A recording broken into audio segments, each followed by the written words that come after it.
So నాకు దాని మీద మీరు ఏమైనా క్లారిటీ ఇస్తారా? అంటే అసలు ముఖ్యమంత్రి మొత్తం ఎపిసోడ్లో ఇప్పటిదాకా మాట్లాడలేదు రేవంత్ రెడ్డి గారు. దాని మీద ఏమైనా ఆయన రెస్పాండ్ అవుతారా? అసలు ఇది లేకపోతే కేవలం అధికారుల స్థాయిలో పవన్ కళ్యాణ్ గారి సమావేశానికి, సభ కూడా కాదు, మధ్యలో ఈ గచ్చిబౌలి స్టేడియం అనేది ఎందుకు వచ్చిందో నాకు తెలియదు. ఈ సోషల్ మీడియాలో గచ్చిబౌలి స్టేడియం సభ అందరినీ అక్కడికి పిలుస్తున్నారు. బట్ 2000 మందితో సమావేశం పెట్టుకునే ఒక ప్లాన్ ఏదో చేసుకున్నారు వాళ్ళు. సో ఏంటి ఇవాళ స్టాటస్ ఏంటి? అది కొంచెం సెటిల్ అయిపోయినట్టేనా? సార్ ఇక్కడ చాలా స్పష్టంగా పోలీసు వాళ్ళు అనుమతి ఇవ్వలేదు. అనుమతి ఇవ్వకపోతే వీళ్ళు కోర్టు పోయారు. కోర్టులో కూడా వాళ్ళకు అనుమతి ఇవ్వలేదు. కోర్టులో కూడా ఊరట లభించని పరిస్థితి కూడా మనం చూసినాం. ఇక్కడ ఈ వివాదం పోలీసు వాళ్ళ నుంచి కోర్టు పోయింది. కోర్టు నుంచి ఈ సమస్య పోయినట్టుగా భావించాల్సిన అవసరం ఉంటుంది. ఎందుకంటే ఇక్కడ ముఖ్యమంత్రి గారు కానీ ప్రభుత్వం కానీ దీంట్లో జోక్యం చేసుకోలే.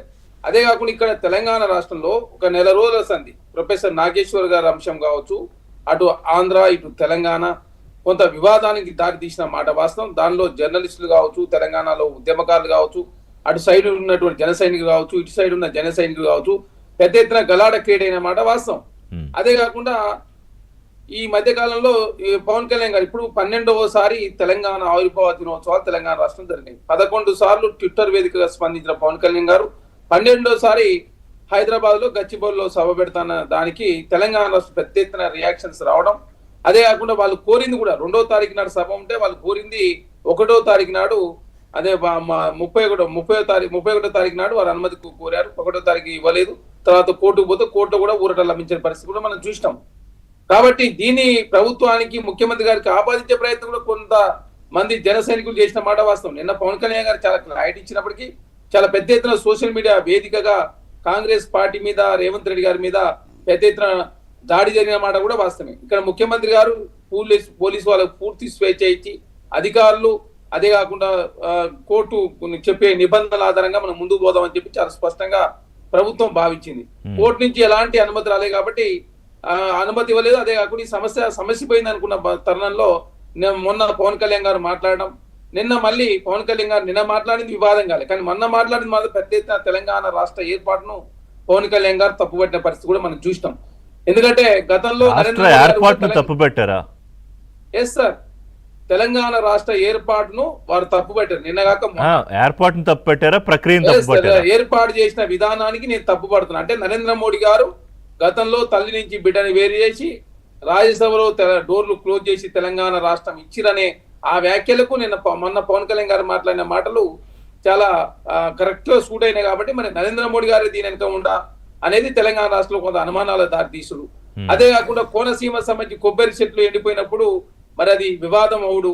తర్వాత తేజస్వి సూర్య లాంటి వాళ్ళు మాట్లాడినప్పుడు ఎందుకు మాట్లాడలేదు పవన్ కళ్యాణ్ గారు తెలంగాణ మీద ప్రేమ ఉందిగా. సార్ కొండగట్టు అంజనకు వచ్చిన అంజన దగ్గరికి పవన్ కళ్యాణ్ గారు వచ్చినప్పుడు రాష్ట్ర ప్రభుత్వం అధికారికంగా కార్యక్రమాన్ని నిర్వహించారు. మా ఎమ్మెల్యే మేడిపల్లి సత్యం గారు ఆ కార్యక్రమంలో భాగస్వాములు అయ్యారు. 30 కోట్ల రూపాయలు కూడా పవన్ కళ్యాణ్ గారికి టీటీడీ నిధులు తీసుకొచ్చి తర్వాత వారి సొంత నిధులు కూడా ఇచ్చిన పరిస్థితి మనం చూసినాం. అదే కాకుండా ఇక్కడ తెలంగాణ మీద ప్రేమ ఉంది కాబట్టి నేను 30 కోట్లు ఇచ్చిన చెప్పడం అంటే దేవుని మీద ప్రేమ లేదు, తెలంగాణ మీద ప్రేమ ఉందా అని చెప్పే ప్రయత్నం. ఈ రకరకాల ఫ్యాక్టర్స్ అని కూడా మొన్న చర్చకు వచ్చిన సందర్భం. నిన్న పవన్ కళ్యాణ్ గారు మాట్లాడిన తర్వాత ఆ సమస్యకు పూర్తిస్థాయి ఫుల్ స్టాప్ పడుతుందని చెప్పి భావించాలి. అదే మొన్న కేటీఆర్ గారు మాట్లాడాలి. దీన్ని చూడండి, కాదు మీరు అన్నారు కదా ఫుల్ స్టాప్ పడుతుందని. సో కాంగ్రెస్ నాయకులు ఎవరు ఇంకా దీని మీద రెస్పాండ్ అవ్వరు అని అనుకోవచ్చా? సార్ ఇక్కడ మేము 2023 ఎలక్షన్ లో జనసేన 8 స్థానాల్లో పోటీ చేశారు. 4 జిల్లాలు ఖమ్మం, నల్గొండ, మహబూబ్నగర్, రంగారెడ్డి, తాండూరు కావచ్చు, కూకట్పల్లి కూడా పోటీ చేశారు. మొన్న కౌన్సిలర్లకు సంబంధించి దాదాపు 365 కౌన్సిలర్లు పోటీ చేశారు. 2 కౌన్సిలర్లు కూడా గెలిచారు. నేరేడు జిల్లా ఉదునగర్ ప్రాంతంలో, అదే ఆదిలాబాద్ సంబంధించి మంచిర్యాల మున్సిపాలిటీ గెలిచిన పరిస్థితి మనం చూసినాం. వారు పోటీ చేయదని చెప్పి కాంగ్రెస్ పార్టీ భావిస్తలేదు. పవన్ కళ్యాణ్ గారు హైదరాబాద్కి ఎందుకు వస్తున్నారని చెప్పి మేము భావిస్తలేము. వారు హైదరాబాద్ ఉండాలని చెప్పి కోరుకున్నాం. అవసరం ఉంటే తెలంగాణలో కూడా పోటీ చేయడం మాకేం అభ్యంతరం. కాకపోతే ఈ వివాదము ఈ ప్రొఫెసర్ నాగేశ్వర అంశం విషయంలో పెద్ద ఎత్తున తెలంగాణ, ఆంధ్ర, అదే ఉద్యమకారులు, జన సైనికులు దానికి దీనికి లింక్ లేదు. అవి 2 వేర్వేరు అంశాలు. అవి 2 వేర్వేరు అంశాలు సార్, కరెక్టే. కానీ మొన్న పవన్ కళ్యాణ్ గారు కావచ్చు, జనసేన పెట్టుకున్న టైము ఏదైతే ఉందో ఆ కరెక్ట్ టైంలో వాళ్ళు సభ పెట్టుకునే టైము కరెక్ట్ కాదు. ఇప్పుడు పెట్టుకుంటే ఖచ్చితంగా అనుభవిస్తారు పోలీసు వాళ్ళు కూడా. కాదు అది సభ కాదు, అది సభ కాదు. ఒక 1000-2000 మంది ఇంటర్నల్ మీటింగ్ అని అంటున్నారు కదా వాళ్ళు. సార్ ఏదైనా గుర్తుపెట్టుకోవాలి, ఏ సభ అయినా 2000-3000 మంది తక్కువ మంది అనే అనుమతి తీసుకుంటారు. కాకపోతే పోలీసు వాళ్ళు రకరకాల కోణంలో ఆలోచించి అప్పటికే సోమాజి కూడా వేదికగా మీరు చూడండి, సంపత్ నాయక్ గారు ఉస్మాన్ శుద్ధి విద్యార్థి నాయకుడు, తెలంగాణ ఉద్యమంలో భాగస్వాములైన వారు, జనసేన విద్యార్థి విభాగం అధ్యక్షులు, వారికి సంబంధించి జర్నలిస్టులకు కావచ్చు, ఇవన్నీ చాలా పంచాయతీ క్రియేట్ అయినమాట వాస్తవం. వారు పాశం యాదగిరి గారిని జన సైనికులు విమర్శించడం, ప్రొఫెసర్ నాగేశ్వర్ గారి అంశాన్ని పెద్దగా చేసి చూడడం, అదేవిధంగా పృథ్వీరాజ్ యాదవ్ గారి అంశం కావచ్చు, తెలంగాణ జర్నలిస్ట్ లోకాన్ని కూడా జన సైనికుల మధ్య పంచాయతీ. ఇప్పుడు పాశం యాదగిరి గారు ఆయన మీద అందరికీ గౌరవం ఉంది, కానీ ఆయన పవన్ కళ్యాణ్ విషయంలో ఏకవచనాలతో ఆయన మాట్లాడిన తీరు కూడా సరికాదు కదా, అంత పెద్ద మనిషి, అంత సీనియర్ మేము ఒకటే చెప్తా ఉన్నాం, ఏకవచనాలను మేము కాంగ్రెస్ పార్టీగా ఏకవచనాలు కదా, ఇంకా ఆయన చాలా మాట్లాడినాడు. యాదగిరి గారు ఆయన మాట్లాడింది కూడా కరెక్ట్ గా లేదు కదా సార్. ఆంధ్ర తెలంగాణ అన్నదమ్ములాగా విడిపోయారు, తెలుగు ప్రజల కలిసి ఉన్నారు. ఆంధ్ర తెలంగాణ రాష్ట్రం హైదరాబాద్ సంబంధించి గ్లోబల్ సబ్మిట్ నిర్వహించి ప్రపంచంలో దిగ్గజ సంస్థలన్నీ హైదరాబాద్ ఆహ్వానించినప్పుడు ఆంధ్ర రాష్ట్రానికి పక్క రాష్ట్రానికి సంబంధించిన ఆంధ్ర ప్రజలు ఇక్కడ ఉండొద్దని కానీ ఆంధ్ర వాళ్ళు పెట్టుబడులు మరి మీ మంత్రి కోమటిరెడ్డి వెంకటరెడ్డి ఎందుకు మాట్లాడుతున్నారు అలాగా?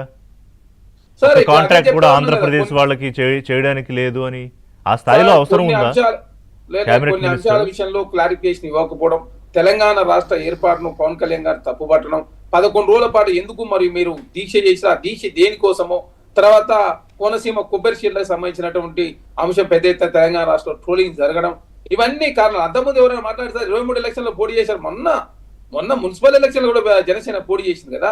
అదే జూబ్లీ ఎలక్షన్ లో జనసేన పవన్ కళ్యాణ్ గారు వస్తుంటే రాష్ట్ర ప్రభుత్వం పోలీస్ యంత్రాంగంతో ఏర్పాటు కూడా చేసింది, కాకపోతే వారి పర్యటన మధ్యలో రద్దయింది.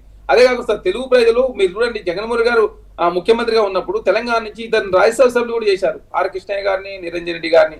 చాలా మంది అదే అడ్వకేట్ జనరల్ గా కూడా శ్రీరామ్ గారు ఉన్నారు, చాలా మంది పనిచేశారు.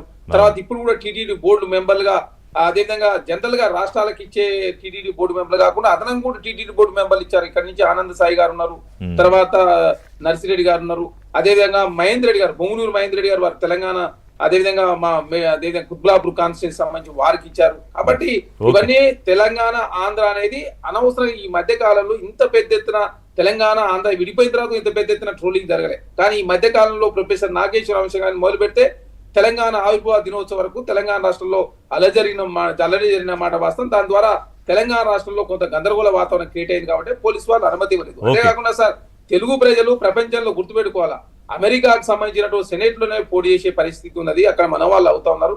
చాలా దేశాల్లో కూడా సెనెట్ లో కావచ్చు ప్రభుత్వంలో భాగస్వాములు అవుతా ఉన్నారు. అదే తెలుగు ప్రజలు దేశంలో దాదాపు 14-15 రాష్ట్రాల్లో కీలకమైనటువంటి భాగస్వాములుగా ఉన్నారు. అది అటు ఆంధ్ర కావచ్చు, ఢిల్లీ, తమిళనాడు, కర్ణాటక, పుదుచ్చేరి, ఒకటి కాదు రెండుగా మహారాష్ట్ర కావచ్చు, కలకత్తాలో కూడా పరిస్థితి కూడా మనం చూసినాం. కాబట్టి తెలుగు వాళ్ళంతా ఎక్కడున్నా కూడా కలిసికట్టుగా సుభిక్ష ఉండాలని చెప్పి